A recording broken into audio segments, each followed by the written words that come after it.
जिस दिन इस शरीर से वो परमात्मा निकल जाता है, उस दिन कोई महाराज जी नहीं कहता, कोई बाबूजी नहीं कहता, कोई साहब नहीं कहता, एक ही बात कहते, मिट्टी उठाओ ले चलो। जब तक जीवित है तब तक प्रेम किससे है? शरीर से। अच्छा, मरने के बाद शरीर कहीं जाता है? शरीर तो यहीं पड़ा रहता है। वो आत्मा रूपी परम पिता परमात्मा ही तो जाते हैं। कोई आज तक ऐसा माई कलाल पैदा हुआ हो तो बताओ जिसने मरने के बाद शरीर रखा हो, नहीं नहीं हम तो इसको नहीं जाने देंगे, हमें तो इसी से प्रेम है।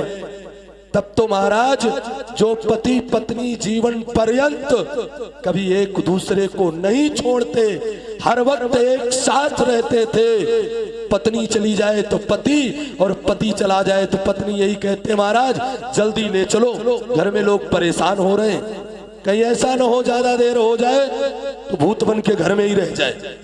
मरने के बाद कौन रखता है? तो जरा यहीं से विचार करो, क्या इस शरीर से प्रेम था? नहीं नहीं, ये तो सिर्फ बेवकूफी है। प्रेम तो उस शरीर के अंदर विराजमान उस परम पिता परमात्मा ईश्वर से है।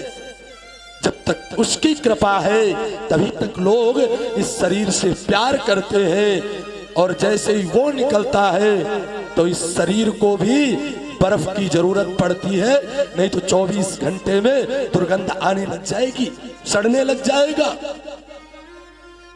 क्यों नहीं समझते आज हम लोग? क्योंकि ये कलयुग का प्रभाव है। हमें जहां पर अच्छी चीजें मिलती हैं वहां पर समझ नहीं आता, क्योंकि महाराज जीवन हमारा बहुत चकाचौंध में खो गया है। आज कल भैया ही कह रहे थे, श्रीकांत भैया, कि शहर में रहने वाले आज, बिल्कुल आपने सत्य बात कही थी श्रीकांत भैया, आज शहर में रहने वाला एक दूसरे से अड़ोसी पड़ोसी सालों हो जाते मिले हुए, एक दूसरे की शक्ल नहीं देखते। हाय रे, याद करो वो दिन।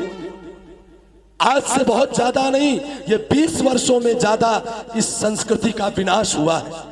20 वर्ष पूर्व गांव की स्थितियां देखो, न मकान होते थे, न कोठी बंगला होती थी, न गाड़ी होते थे, छप्पर पड़े रहते थे, 2-2 4-4 खाट पड़े रहते थे, और गांव से कोई गुजरने लगे, अंधेरा होता तो गांव वाले कहते, भैया आज यहीं रुक जाओ ना, अंधेरे में कहां जाओगे। उसकी सेवा करते थे, उसको सम्मान देते थे, एक दूसरे का दुख दर्द बांटते थे।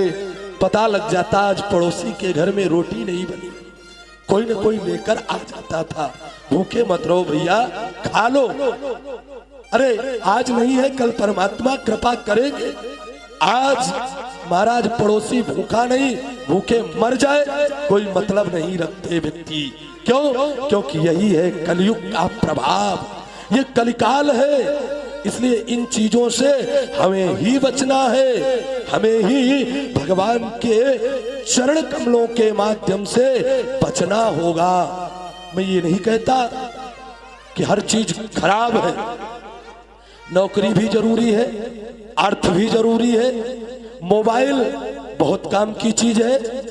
आज 1 मिनट में लाखों करोड़ों मैसेज पहुंचा सकते हैं आप, लेकिन उसका उपयोग अगर सदुपयोग की तरह से हो तो ही वो अच्छा है। लेकिन आज सदुपयोग कम हो रहा, दुरुपयोग ज्यादा हो रहा है मोबाइल का।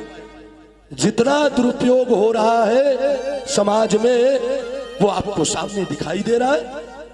तो जो चीज अच्छी है वो बुरी भी है, लेकिन उसकी एक समय सीमा तो हो।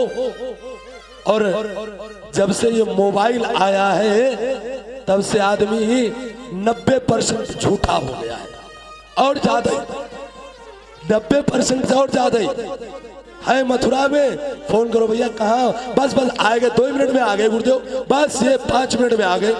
बोल रहे हैं लखनऊ से, बोला बस सिधौली पहुंच गए। इस मोबाइल ने महाराज झूठ को 99% तक पहुंचा दिया। जब मोबाइल होता ही नहीं था, वाह क्या लोग अपनी करुणा लिखते थे, पत्र पोस्ट कार्ड। मैं भी गुरुकुल में पढ़ता था सन 2000 में, महाराज वो अंतरदेशी, वो पोस्ट कार्ड आजकल के बच्चों से पूछो तो जानते ही नहीं है, देखा ही नहीं होगा। जब वो लिखते थे तो घर परिवार वाले इंतजार करते थे। डाकिया पड़ोस में आए तो पड़ोसी पूछते, भैया मेरा कोई पत्र नहीं आया क्या, मेरी भी कोई चिट्ठी आई है? चिट्ठी देखते ही महाराज भागकर कोने में जाकर पढ़ते थे, क्या लिखा है। जाने कितनी कितनी बार पढ़ते थे। लेकिन आज महाराज संबंधों को बिगाड़ रहा है, संबंधों को नष्ट कर रहा है ये दूरसंचार। तो ये जितना अच्छा है उतना ही बुरा भी तो है।